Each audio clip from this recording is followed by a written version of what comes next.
आशी की बात सुन कर के उसको अपनी बाहों में करके और अपने करीब कर लिया और कहने लगा, बात दरअसल ये है कि आप मेरे बहुत करीब हैं और आप मेरे दिल में हैं और आप तो सबसे ज़्यादा मेरे लिए मायने रखती हैं। फिर सबको भी तो वक्त देना है ना, और काम को तो देना ही पड़ेगा। आशी, तो फिर आपने मुझे एक कॉल क्यों नहीं किया? ओह, पर मेरे पास तो फ़ोन भी नहीं है। आप कॉल करते तो करते कैसे? इतना सुनकर अर्णव कहने लगा, ओहो मेरी जान के पास फ़ोन नहीं है।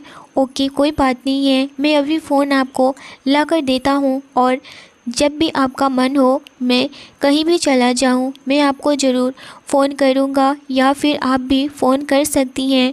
इतना कहकर के वह आशी को अपने सीने से लगा लेता है और उस आशी को बाहों में बहुत ज़्यादा ही सुकून मिल रहा था, जैसे कि उसके सारे टेंशन, सारे काम की थकान दूर हो रही हो।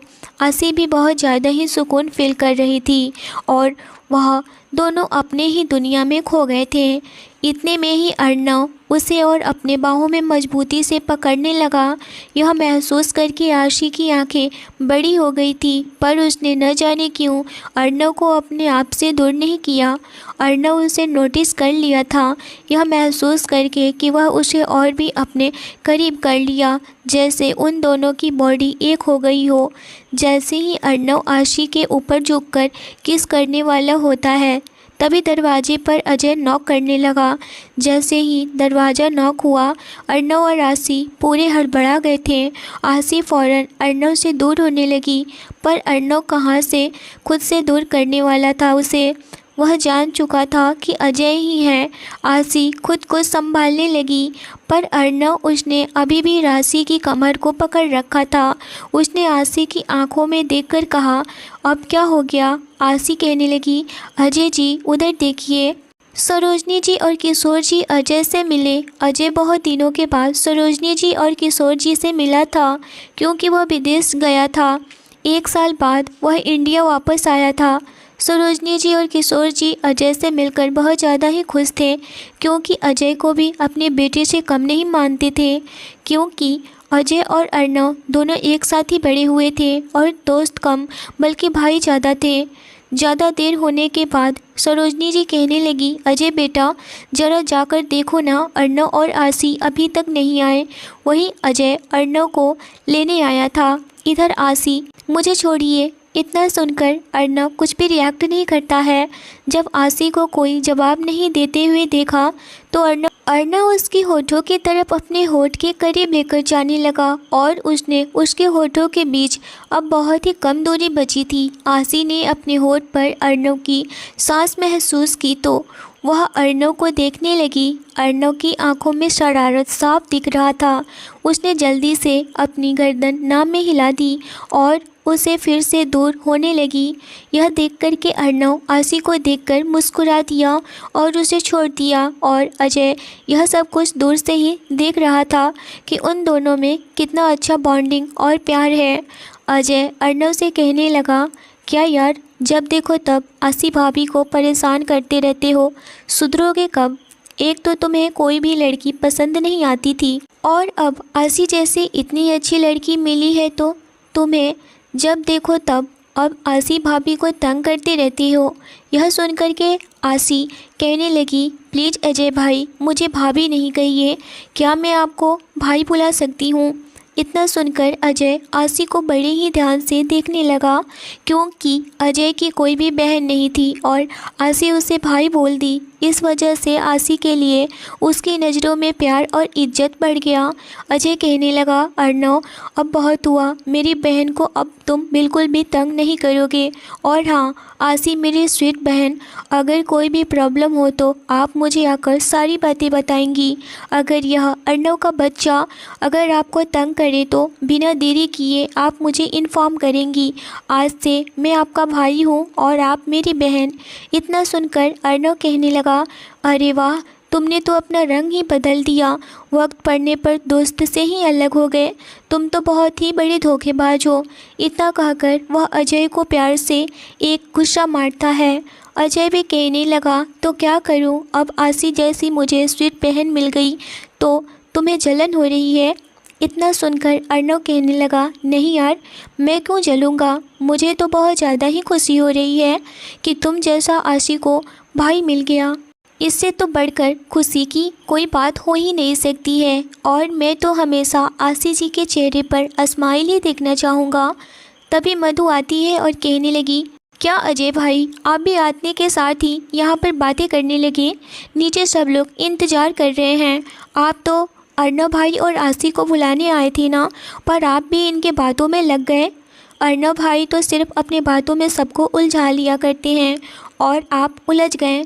अर्नव कहने लगा, चल भाई, वरना और भी डांट पड़ेगी, और वह भी दादाजी से और दादी माँ से। तो देरी नहीं करते हैं और चलते हैं। वह आशी का हाथ पकड़े हुए उसे भी साथ लेकर जाने लगा और आशी कहने लगी, मुझे कुछ ज़रूरी काम है, आप चलिए। इतना सुनकर अर्नव कहने लगा, ओके, पर आप जल्दी आइएगा। और वह बहुत ही शरारत भरी नज़रों से उसे देखते हुए बोला। यह देख कर के आशी शर्मा गई और मधु का हाथ पकड़े हुए कहने लगी, दादी माँ ने अर्नव जी को क्यों बुलाई? मधु कहने लगी, भाई ने ही तो कहा था ना कि अपनी इंगेजमेंट की अनाउंसमेंट करेंगे, तो आप भी चलिए, थोड़ा सा टचअप कर लीजिए, क्योंकि दादी माँ ने आपको भी बुलाया है। यह सुनकर के आशी थोड़ी टेंशन में आ गई। उसे देख कर के मधु कहने लगी, क्या हुआ, आप इतनी टेंशन में क्यों हो गई? क्या सोच रही हैं? डोंट वरी, आप घबरा क्यों रही हैं? इतना सुनकर आशी कहने लगी, मधु, काश कि आज मेरी मम्मी पापा होते तो कितना खुश होते। पर वह इतना कह कर के आँखों में आंसू लिए मधु के गले लग गई। मधु कहने लगी, आशी, इतना क्यों सोच रही हैं? हम सब लोग हैं ना आपके साथ। मेरे भी तो मम्मी पापा नहीं हैं, तो हम दोनों तो सेम है ना। फिर आप भी अगर रोएंगी तो मैं भी रो दूँगी। तभी दरवाजे से लगकर सरोजनी जी सारी बातें सुन रही थी। जब देर हो गई तो वह आशी को लेने आई थी। इतना बात सुनकर मधु और आशी के सर पर प्यार से हाथ फेरी और कहने लगी, बच्चों, मैं आप दोनों की बातों को समझ सकती हूँ। ऐसे टाइम पर तो माँ बाप की तो याद आ ही जाती है ना, पर कोई बात नहीं है। अब जो चला गया है उसको सोचकर तो वह वापस नहीं आएगा। क्या हुआ अगर आपकी मम्मी पापा नहीं हैं तो? मैं हूँ ना, मैं आपकी माँ से कम हूँ। इतना सुनकर आशी सरोजनी जी की कमर को पकड़कर रोने लगी। आशी को ऐसे रोता हुआ देखकर सरोजनी जी फ़ौरन से आशी को अपने गले लगा ली और कहने लगी, शांत हो जाइए आप, वरना आपका मेकअप ख़राब हो जाएगा और फिर लेट हो जाएगा और अर्नव वेट करते रह जाएंगे। चलिए, आप बिल्कुल टेंशन मत लीजिए, मैं हूँ ना आपके साथ। मधु है, आप क्यों इतना टेंशन ले रही हैं? हम सब आपके साथ हैं ना, और इतना ज़्यादा प्यार करने वाला आपकी लाइफ में आपका हमसफ़र मिलने वाला है। फिर आप इतनी सोच क्यों रही हैं? और आपके मम्मी पापा जहाँ भी होंगे वह देखकर आपको बहुत ज़्यादा ही खुश हो रहे होंगे। मेरी बेटी जहाँ भी है बहुत खुश है। मधु भी नज़र भरकर आशी को देखे जा रही थी और कहने लगी, आशी, चलना है कि नहीं? प्लीज़ ना, ऐसे परेशान ना हुआ कीजिए। चलिए, मैं थोड़ा सा आपको मेकअप कर देती हूँ और फिर जल्दी से नीचे चलते हैं, वरना भाई फिर से ऊपर आ जाएंगे। और फिर आपको पता है ना कि इतना अभी बोल ही रही थी कि आशी कहने लगी, बस बस, मैं चलने के लिए तैयार हूँ, आप बोलती रह जाती हैं। इतना कहकर आशी उठ खड़ी हुई और सरोजनी जी का हाथ पकड़ के जाने लगी। पर सरोजनी जी कहने लगी, आशी, ऐसे कैसे चली जाएंगी आप? थोड़ा अच्छे से मेकअप तो करवा लीजिए। इतना कहकर के आशी के हाथों को पकड़कर ड्रेसिंग के सामने बैठा दी और कहने लगी, चलिए मधु, ज़रा सा टचअप कर दीजिए इनका, फिर आप दोनों आ जाइएगा, तब तक मैं चलती हूँ। इतना कह कर के सरोजनी जी वहाँ से चली गई। मधु ने फ़ौरन से आशी का टचअप किया और फिर दोनों सीढ़ियों से होते हुए आने लगी। जैसे वह सीढ़ियों से आने लगी, स्पॉटलाइट उनके ऊपर थी। जैसे जैसे वह सीढ़ियों से उतरती आ रही थी, वैसे वैसे स्पॉटलाइट भी उनके साथ साथ आ रही थी, जिससे कि सबकी नज़र इस वक्त आशी पर ही थी। आशी बहुत ज़्यादा ही खूबसूरत लग रही थी। आशी वो अर्नव की पसंद किए गए गाउन जो पहनी हुई थी। अर्नव तो आशी को देखते ही आहें भरने लगा और बगल में खड़े अजय से कहने लगा, अजय देख ना यार, कितनी खूबसूरत लग रही है मेरी आशी। यह सुनकर के अजय कहने लगा, खबरदार मेरे सामने मेरी बहन की इस तरह से बातें करिए। तो अजय की बात सुनकर अर्नव कहने लगा, तो तुम्हारी बहन की तारीफ़ ही तो कर रहा हूँ ना, और तुम्हारी बहन मेरी होने वाली वाइफ ही है, सो मेरा हक बनता है कि मैं अपनी होने वाली वाइफी को बहुत ज़्यादा जितना मर्जी हो तारीफ़ करूँ, और इसमें तुम रोक नहीं सकते हो, समझे। तुम्हारी बहन बाद में होगी, पहले मेरी वाइफ ही होगी। इतना सुनकर के अजय भी स्माइल करने लगा और कहने लगा तुमसे जीता नहीं जा सकता है। आशी आकर के हॉल के बीचों बीच खड़ी हो जाती है। वहीं पर स्पॉटलाइट भी उसके ऊपर था। अर्नव उसके करीब आया और उसके हाथ को अपने हाथों में पकड़ लिया, जिससे कि वहाँ पर लोग खड़े हुए थे वह बहुत ज़्यादा ही हैरानगी से अर्नव और आशी की तरफ देख रहे थे। आशी को किसी ने भी नहीं पहचाना था और ना ही जानते थे आशी है कौन और अर्नव उस लड़की के पास क्यों गया। तभी किशोर जी कहने लगे, लेडीज एंड जेंटलमैन, आप सब लोग यहाँ आए, मैं उसके लिए तहे दिल से आप लोगों का शुक्रिया अदा करता हूँ। आज मेरी पोती मधु का जन्मदिन था और उसके साथ में एक और भी गुड न्यूज़ है जिसे मैं आप लोगों के साथ शेयर करना चाहता हूँ। और यह गुड न्यूज़ यह है कि मैं अपने पोते अर्नव खुराना की इंगेजमेंट मिस आशी अग्रवाल के साथ तय कर चुका हूँ और 2 दिनों के बाद ही इन दोनों की इंगेजमेंट होने वाली है। तो आप सभी लोग उस इंगेजमेंट में इनवाइटेड हैं और मेरी खुशियों को 2 गुना करेंगे। इतना सुनकर सभी लोग हैरानी से आशी की तरफ देखने लगते हैं और तालियां बजाने लगते हैं। तभी अर्नव आशी के हाथ को पकड़े हुए सरोजनी जी और किशोर जी के पास लेकर जाता है। आशी इस वक्त बहुत ज़्यादा ही खुद को लकी समझ रही थी, पर सभी लोगों की नज़रें इस वक्त टिकी हुई थी और यह नज़रें महसूस कर वह काफ़ी ज़्यादा ही नर्वस हो रही थी। अर्नव कहने लगा, रिलैक्स आशी जी, इस तरह से आप नर्वस नहीं हो सकती हैं, मैं हूं ना आपके साथ। आप बिल्कुल मेरी तरफ एकदम से कॉन्फिडेंस के साथ खड़े रहिए, क्योंकि आपके परिवार में सभी लोग आपके साथ हैं, आप अकेली बिल्कुल भी नहीं हैं। और वह आशी का हाथ अपने हाथों में बहुत ही कस के पकड़ा हुआ था, जिससे कि आशी को भी हिम्मत मिल रही थी और वह एक नज़र अर्नव को देखती है, जो कि अर्नव उसे ही देख रहा था। वहाँ जितनी भी लड़कियाँ थी, वह चाहे ऑफिस के एम्प्लॉय हो या फिर अर्नव की फ़ीमेल कॉलेज फ्रेंड, सभी लोग आशी को देख कर के शायद कहीं ना कहीं जेलस फील कर रही थी और वही कुछ हैप्पी भी हो रही थी, क्योंकि आशी बहुत ज़्यादा ही खूबसूरत थी। इतना कह कर के किशोर जी अर्नव को कुछ कहने के लिए बोलते हैं। अर्नव कहने लगा, जी आप सब लोग सही सुने हैं, दादाजी ने सही कहा है, मैं और मिस आशी 2 दिनों के बाद इंगेजमेंट करने वाले हैं और बहुत जल्द ही शादी भी हो जाएगी आशी की तरफ देखते हुए, और ये हमेशा के लिए मेरी वाइफ ही बन जाएगी। तभी कुछ लोगों ने अर्नव से सवाल करने लगे, आखिर यह लड़की है कौन? मैं तो इस लड़की को कभी देखा भी नहीं, और ना ही यह कोई बिजनेसमैन की लड़की है और ना ही कोई बड़े घराने की है। हम तो आज से पहले इस लड़की को एक बार भी नहीं देखे हैं। अर्नव कॉन्फिडेंस के साथ में स्माइल करते हुए सभी की तरफ देखकर कहने लगा, मुझे उससे कोई भी मतलब नहीं है, कितने लोग आशी को देखे हैं और कितने लोग नहीं देखे हैं, मुझे उससे कोई भी फ़र्क नहीं पड़ता है। बस उनके फैमिली बैकग्राउंड क्या है और कैसा है। और एक बात मैं यह भी बता दूं, यह इस शहर की नहीं है, इनका इस दुनिया में अभी आगे कुछ कहता कि तभी अजय कहने लगा, यह मेरी बहन है और ये मेरे साथ लंदन में रहती थी, कुछ दिनों पहले ही यहाँ पर आई हुई हैं और इस बात से किसी को भी कोई प्रॉब्लम नहीं होनी चाहिए। यह बात सुनकर के अर्नव अजय के आंखों ही आंखों में इशारे से वेल डन माय ब्रदर कहा और फिर कहने लगा, सिर्फ हमारी फैमिली ही अब इनकी फैमिली है और आज से कोई भी यह सवाल नहीं करेगा, क्योंकि यह मेरी वाइफ ही है और मेरी वाइफ से सवाल पूछना या फिर बेइज्जती करना मेरी भी बेइज्जती हुई। इतना सुनकर बाकी के वहाँ सारे लोग पूरी तरह से शॉक्ड थे। आज अर्नव खुराना का एक और चेहरा देखने को मिला जो कि किसी के लिए इतना पॉजिटिव और इमोशनल भी हो सकते हैं। इस बात पर सभी ने जमकर तालियां बजाई, जो कि अर्नव को बहुत ज़्यादा ही अच्छा लगा।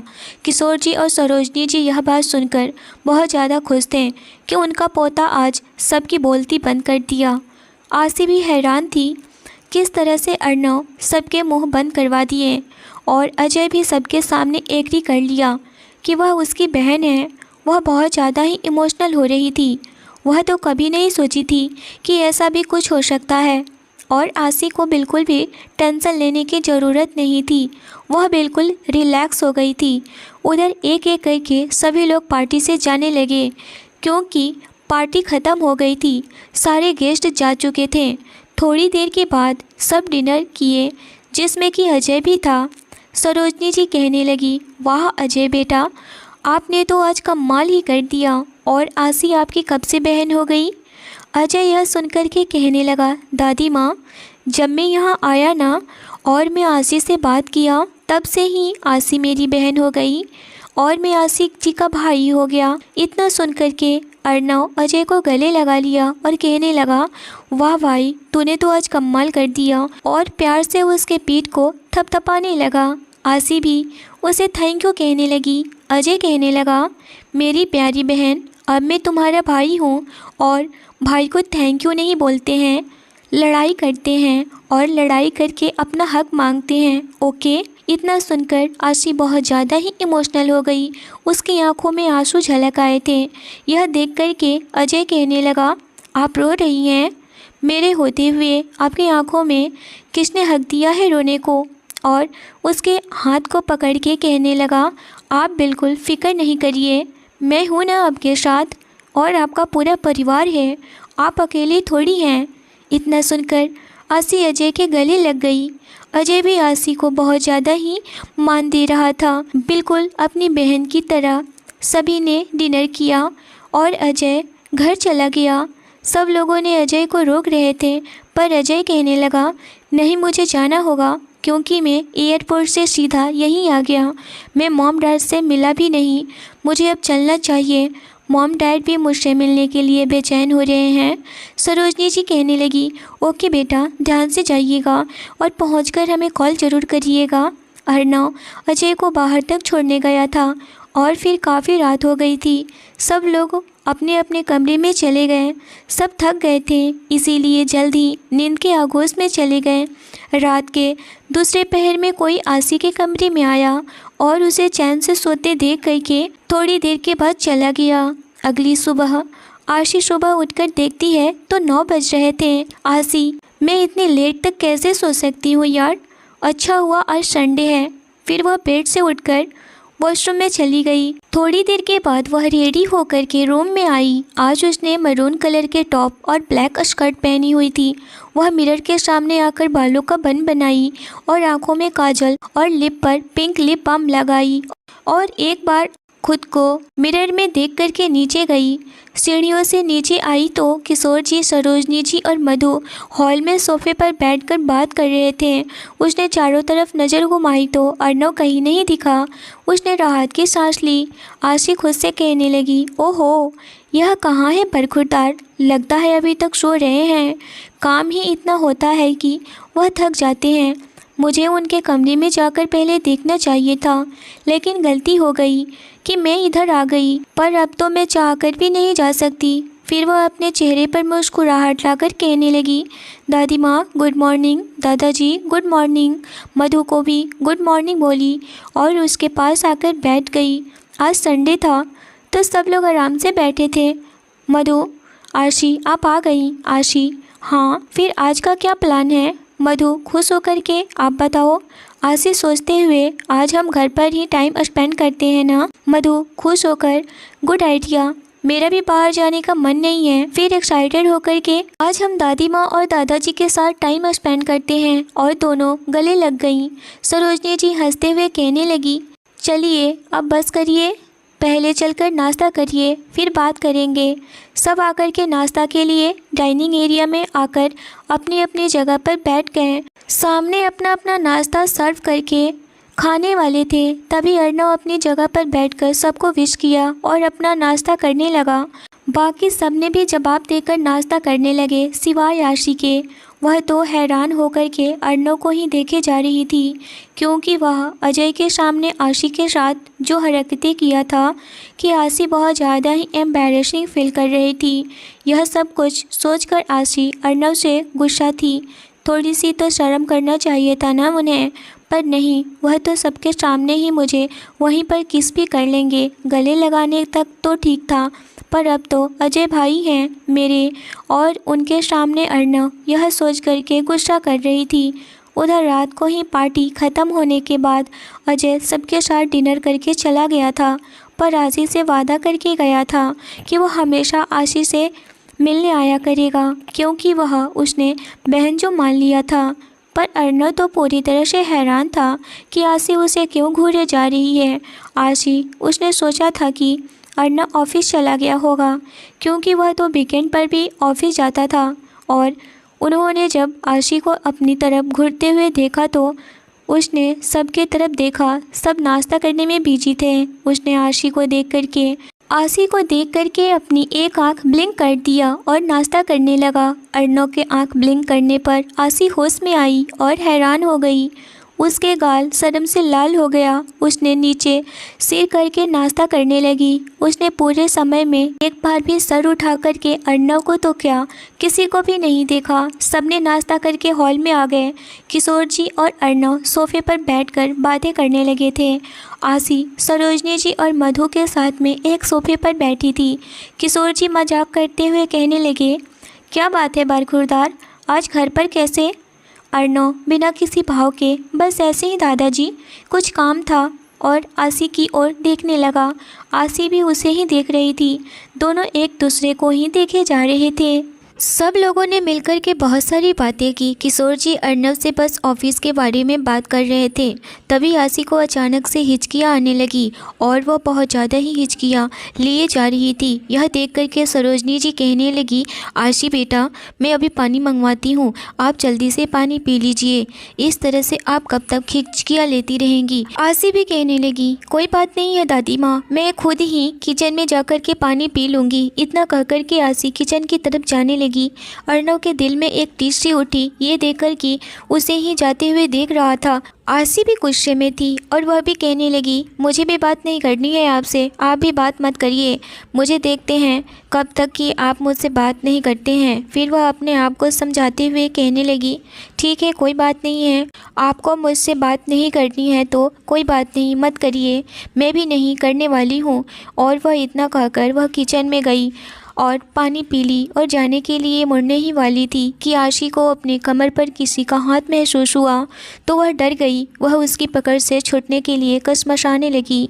तभी उसके कानों में जानी पहचानी आवाज़ सुनाई दी और वह शांत हो गई थी और वह इस आवाज़ को पहचान गई थी। यह कोई और नहीं अर्नव था और अर्नव उसके कान में कहा, आपको क्या हुआ है आशी? कुछ तो नहीं, और चुपचाप खड़ी हो गई। तभी उसे कुछ देर पहले वाली बात याद आ गई और अर्नव को धक्का देने लगी। आशी को यह सब याद आते ही गुस्सा आने लगा। अर्नव को धक्का दे दी थी। अर्नव उसके लिए तैयार नहीं था, इसीलिए आशी के धक्का देने पर वह कुछ कदम पीछे हट गया। वह घूर घूर कर आशी को देखने लगा। धक्का देने के बाद आशी को एहसास हुआ कि उसने क्या कर दिया है। वह बच्चे की तरह सिर नीचे करके चुपचाप से ज़मीन को देखने लगी, जैसे उसने बहुत बड़ी गलती कर दी हो और अपनी सज़ा के लिए तैयार हो। पर वहीं अर्नव थोड़े गुस्से में एक नज़र आशी को देखकर किचन से चला जाता है। आशी के आंखों में नमी थी जो उसे बस जाते हुए देखती रही। उसे बहुत बुरा लग रहा था अर्नव को उसको इस तरह से बिना कुछ बोले जाना। उसे खुद समझ नहीं आ रहा था कि क्यों उसे अर्नव का इस तरह से गुस्सा करना अच्छा नहीं लग रहा है, और उसने धक्का भी दे दिया था। उसे लग रहा था जैसे कि कुछ उसके अंदर टूट सा गया है। पर क्यों, ऐसे अनगिनत सवाल उसके मन में चल रहे थे जिससे कि वह बेचैन हो रही थी। उसे रोने का मन कर रहा था, पर क्यों? तभी उसके कानों में किसी के आहट आई तो वह अपने सोच से बाहर आकर अपनी आंखों की नमी छुपाकर उसकी तरफ मुस्कुराहट ला कर के बाहर आई। वह बाहर आकर हॉल में देखती है तो चारों ओर अपनी नज़रें घुमाने लगी, पर उसे अर्णव कहीं नहीं दिखा। पर सरोजनी जी और मधु बैठे हुए थे। आशी अर्णव के ना देखने से जो नकली मुस्कुराहट उसके चेहरे पर थी वह भी चली गई। वह अपने कमरे में जाने को सोची। सरोजनी जी से कही, दादी माँ, मैं कमरे में जा रही हूँ, मुझे पढ़ाई करनी है। यह सुनकर सरोजनी जी कहने लगी, ठीक है आशी बेटा। इतना कहकर वह चली गई। रूम में आकर के वह डोर बंद करके बेड पर लेट गई।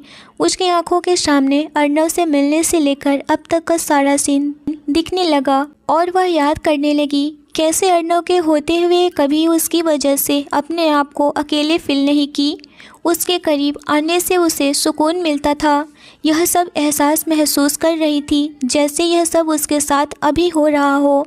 खिड़की खुली होने के कारण हवा का झोंका उसके चेहरे पर आता है तो वह अपने ख्यालों से बाहर आती है।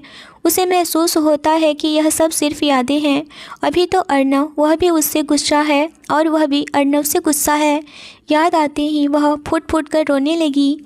उसे समझ नहीं आ रहा था कि उसे क्यों इतना दर्द हो रहा है। वह रोते हुए सोचने लगी कि उसे अर्णव के पास आने से आजकल बहुत ज़्यादा ही सुकून मिल रहा है, जैसे कि वह उसके साथ सेफ है। उसके दिल को एक अलग ही एहसास होता था जो किसी के साथ नहीं होता, जैसे आज हुआ जब वह किचन में अर्णव के हक करने पर महसूस करती है। पर तभी उसके मन में आया कि कहीं वह अर्णव को गुस्सा तो नहीं दिलाती है। यह सोचते ही वह रोना बंद करके बेड पर बैठ गई। अपने आप कहने लगी, नहीं, ऐसा नहीं हो सकता है। मैं उन्हें नाराज़ नहीं कर सकती हूँ। मैं दादी माँ को वादा किया कि मैं हमेशा उन्हें खुश रखूँगी। ऐसे कैसे मैं कर सकती हूँ? और आप मेरे लिए इतना कुछ किए। मैं उन्हें हमेशा तंग करती हूँ ना, और उन्हें नाराज़ कर रही हूँ। मैंने कहा था ना कि उन्हें कभी भी सैड नहीं होने दूँगी। जैसे ही उसे याद आया फिर मुझे उन्हें मनाना चाहिए। वह बेड से उठी और अपने कमरे से बाहर निकली, पर उसे वही मधु मिल गई और मधु कहने लगी, आशी, मैं आपको कब से ढूंढ रही हूँ। मैं तो अब आपके पास ही आ रही थी। चलिए, दादी माँ बुला रही हैं आपको। इतना सुनकर आशी कहने लगी, ठीक है चलिए, मैं भी तो आ ही रही थी। पर उसके मन में तो अर्णव के कमरे में जाने का था, उससे मिलना था, उसे मनाने का था, उसे बात करना था। पर वह चुपचाप मधु के साथ जाने लगी। आशी नीचे आई तो सब लोग डाइनिंग एरिया की तरफ बैठे हुए उसी का वेट कर रहे थे। सब लोगों ने डिनर किया और फिर अपने अपने कमरे में चले गए। सरोजनी जी आशी को आज पूरे दिन नोट की थी। वह आज कुछ उदास लग रही है। सरोजनी जी के कमरे में वह कहने लगी, आपको नहीं लगता है कि आज आशी को देख कर कि वह आज उदास है? किशोर जी कहने लगे, हाँ वो तो है, पर बात क्या है, उन दोनों में ज़रूर कुछ हुआ है। किशोर जी कहने लगे, अभी हमें बोलना ठीक नहीं होगा, शायद अभी बच्चों को समझने दो। सरोजनी जी, हाँ यह सही कह रहे हैं, अभी हमारा भी कुछ बोलना ठीक नहीं होगा, इसीलिए मैं आज चुप रही, बस आशी को नोट करे जा रही थी। आशी आज बहुत ज़्यादा ही उदास थी। अर्णव भी आज कुछ खास बातचीत नहीं किया, वह भी आज ऑफिस भी नहीं गया। कुछ तो ज़रूर बात है किशोर जी, अच्छा देखते हैं, सुबह बात करते हैं। और दोनों नींद के आगोश में चले गए। जहाँ कुछ लोग सुकून से सो रहे थे तो वहीं कोई दर्द से तो कोई किसी और कारण से सो नहीं पा रहा था। आशी बेड पर पेट के बल लेटे हुए रो रही थी। उसे अर्णव की चुप्पी ही बेचैन कर रही थी। अर्णव को वह गुस्सा दिलाती थी। अब अर्णव भी उसके पास नहीं आ रहा था उसे मनाने। यह सोचकर वह और भी ज़्यादा बेचैन हो रही थी। अब तक तो अर्णव मुझे मनाने के लिए आ जाते थे, पर इस बार नहीं आ रहे थे। जब उसे बर्दाश्त नहीं हुआ तो अपने सवालों का जवाब पाने के लिए वह अपने रूम से निकल करके अर्णव के रूम के डोर पर रुक गई। उसे समझ नहीं आ रहा था कि वह अंदर जाए या न जाए, और सोचने लगी, उन्हें पहले आना चाहिए था ना, लेकिन उन्होंने थोड़ा सा भी नहीं सोचा कि मैं क्या सोच रही होंगी। पर उसे जवाब तो चाहिए था कि क्योंकि वह इस तरह से उसके साथ कर रहे हैं, उन्हें तो आना चाहिए था ना। और यह बात अर्णव के मुंह से सुनना चाहती थी, उसे चैन नहीं मिल रहा था। थोड़ी थोड़ी सोचने के बाद वह अपने आंसू पोंछ करके अर्नव के डोर को पुश की तो दरवाज़ा खुला होने के कारण वह खुल गया। आशी अंदर गई तो अर्नव बैठकर लैपटॉप पर काम कर रहा था। आशी जा कर के उसके सामने खड़ी हो गई। कोई कुछ नहीं बोल रहा था। अर्नव को पता था कि आशी उसके सामने ही खड़ी है। आशी को भी पता था कि अर्नव को उसके होने का एहसास है और वह जानबूझकर कोई रिएक्ट नहीं कर रहा है। उसने अपने मन में, ओहो क्या करूं मैं इस आदमी का, मेरा दिल इतना दुख रहा है और इन्हें तो कुछ भी फ़र्क नहीं पड़ रहा है। ऐसे तो मुझे बहुत प्यार भरी बातें करते हैं, मेरे बिना रह नहीं जाता है, मेरा दूर जाना खलता है, पर आज तो जैसे कि लग रहा है कि कोई फ़िक्र ही नहीं है मेरी। जब उसे नहीं रहा गया तो वह अर्नव के आगे से लैपटॉप साइड में रख दी और अर्नव उसे देखने लगा। आशी उसके गोद में जाकर बैठ गई और उसे गले से लगा ली और बोली, प्लीज़ प्लीज़ आप मुझसे गुस्सा मत होइए ना, और सॉरी मैंने आपको सैड कर दी। और यह सारी बातें वह एक सांस में ही बोल गई और रोने लगी। अर्नव यह देखना चाहता था कि आशी उसके पास आ रही है या नहीं। वह तो जानबूझकर के यह सब कर रहा था। पहले गले नहीं लगा था, पर आशी के रोने पर उसे बाहों में भर लिया। अर्नव आशी को रोते देखकर उसके बालों को सहलाकर शांत कराते हुए बोला, चुप हो जाइए, मैं आपसे नाराज़ नहीं हूँ, मैं तो बस देखना चाहता था कि आप मेरे करीब आ रही हैं या नहीं। मैं हर वक्त आपके पास आता हूँ, पर आप हर वक्त मुझसे दूर जाने का बहाना ढूंढती हैं, इसीलिए मैं देखना चाहता था कि आप मेरे बिना रह पा रही हैं या नहीं। मैं ही आपके बिना नहीं रह पाता हूँ, पर आज आपको देखकर पता चल गया कि आप भी मेरे बिना नहीं रह पाएंगी। और इतना कहकर आशी के आंसू पोंछा और खुद के करीब करके सीने से लगा लिया और कहने लगा, तभी तो आप इतनी रात को हमारे कमरे में हमारी गोद में हमें गले लगाकर बैठी हैं। आशी वैसे ही गले लगे हुए कहने लगी, हाँ हम आपसे बहुत प्यार करते हैं। कहते हैं ना कि जो बात दिल में होता है उसे जुबान पर आने में देर नहीं लगती है, और वही आशी के साथ हुआ। कहने लगी, हम भी आपके बिना एक पल भी नहीं रह पाएंगे और दूरियां तो मैं बिल्कुल बर्दाश्त नहीं कर पाऊंगी। पर आप मुझे सारी बातें अपने दिल की कह देते हैं, पर मैं नहीं कह पाती हूँ। पर चाहती तो मैं भी हूँ ना कि आप मेरे करीब रहें। उसे पता नहीं चला कि उसने अपने दिल की सारी बातें कह दी। आई थी तो वह अपने सवालों का जवाब मांगने के लिए उसके साथ, पर जाने अनजाने में अपनी सारी दिल की बातें कह डाली। आशी को जब महसूस हुआ कि उसने अभी क्या कहा तो वह जल्दी से अर्नव से अलग होकर खड़ी हो गई। उसने सर जल्दी से नीचे कर लिया। अर्नव झटके से आशी को खींचा तो आशी अर्नव के ऊपर जाकर गिरी। इस समय अर्नव बेड पर था और आशी अर्नव के ऊपर। अर्नव आशी को ही देख रहा था। अर्नव के ऐसे अचानक खींचने से आशी की आंखें बड़ी हो गई थी और वह अर्नव को ही देखने लगी। दोनों एक दूसरे को देखे जा रहे थे। अर्नव उसकी आंखों में देखते हुए कहा, आपने अभी क्या कहा आशी? आशी अनजान बनते हुए उठते हुए कहा, कुछ भी तो नहीं। अर्नव ने आशी को अपने बाहों में भर लिया, जिससे वह उसके और पास आ गई। आशी को अर्नव अपने करीब खींचते हुए उसके कान में कहा, आपने अभी क्या कहा? एक बार फिर से बोलिए ना प्लीज़। आशी उठने की कोशिश करते हुए, कुछ भी तो नहीं, हमने कुछ नहीं कहा, कुछ भी तो नहीं, आपको ज़रूर गलतफहमी हुई होगी। अर्नव आशी को अपने और करीब करके अपना एक हाथ आशी के कमर को थामे हुए था और दूसरे हाथ से वह आशी का चीन अपनी ओर करके उसकी आंखों में देखते हुए कहा, मेरी आंखों में देखकर यही बात कहिए कि आपने अभी कुछ नहीं कहा। आशी ने अर्नव की आंखों में देखा, फिर अपनी नज़रें नीचे झुका ली। उसके गाल शर्म से लाल हो गए थे। पहले तो उसने जोश में अपने सारे मन की बात कह दी, पर अब उससे कुछ बोला ही नहीं जा रहा था। पर कहीं ना कहीं यह सारी बातें अर्नव सुनना तो चाहता था, पर आज वह सुन चुका था। फिर भी वह अनजान बन रहा था और बार बार वह आशी के मुंह से यह सारी बातें सुनना चाहता था। उसे समझ नहीं आ रहा था कि कैसे अपनी फीलिंग्स दोबारा अर्नव को बताए। अर्नव ने अब आशी को कुछ बोलते नहीं देखा तो उसे हंसी आ गया, पर अपने आप को कंट्रोल किए हुए था और आशी को अपने ऊपर से हटाकर बेड से खड़ा हो गया। उसने अपने चेहरे को थोड़ा सा हार्ड करके कहा, ठीक है फिर आप जा सकती हैं। अर्नव के रूड बिहेवियर को देख कर के आशी को आंखें फिर से नम हो गई। वह बेड से उठकर अर्नव को गले लगाते हुए बोली, आप नाराज़ मत होइए ना, हम आपको बताते हैं ना कि हमने अभी क्या कहा। फिर अर्नव से अलग होकर अपनी नज़रें नीचे किए हुए कहने लगी, हमने कहा हम आपसे बहुत प्यार करते हैं। आई लव यू अर्नव जी। अर्नव आशी को चुपचाप देखने के बाद उसने बस इतना कहा, आई लव यू टू आशी जी। अर्नव का इतना बदला हुआ बर्ताव देख कर के आशी हैरान थी। उसे बिल्कुल भी समझ में नहीं आ रहा था कि वह क्या करे, और अर्नव तो पहले उसे बहुत ज़्यादा ही प्यार से बात कर रहा था और आज क्यों इस तरह से रिएक्ट कर रहा है। और आशी अपने में ही खोई हुई थी। उसे डर लग रहा था कि अगर अर्नव फिर से नाराज़ हो गया तो उसे शायद बिल्कुल भी करना नहीं चाहती थी। इसी अधेड़ बुन में उसने अर्नव का जवाब नहीं सुना। उसने बिना जवाब सुने एक बार फिर उसने सिर उठा करके अर्नव को देखा जो उसे ही देख रहा था। उसने अपने बेचैन मन को शांत किया और कहा, ठीक है हम जा रहे हैं, और अपने कदम आगे बढ़ा दी। उसने 2 कदम बढ़ाया ही था कि उसे समझ में आया कि अभी अर्नव ने क्या कहा था। वह पीछे मुड़कर देखी तो जिस चेहरे पर अभी एक्सप्रेशन नहीं, बस चेहरे पर छोटी सी स्माइल थी। अर्नव, स्वीटहार्ट, माय जान, कहाँ जा रही हो? मुझे छोड़कर मत जाओ ना।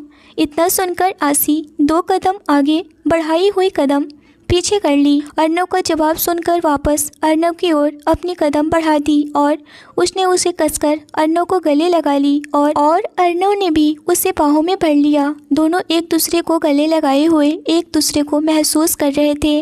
कुछ पल के बाद अर्नव को अपनी शर्ट पर गीला गीला महसूस हुआ तो आशी से अलग होकर के आशी को देखा। आशी रो रही थी। उसका पूरा चेहरा आंसुओं से भरा हुआ था और अर्नव उसके चेहरे को हाथों में थाम कर बोला, क्या हुआ मेरा बच्चा?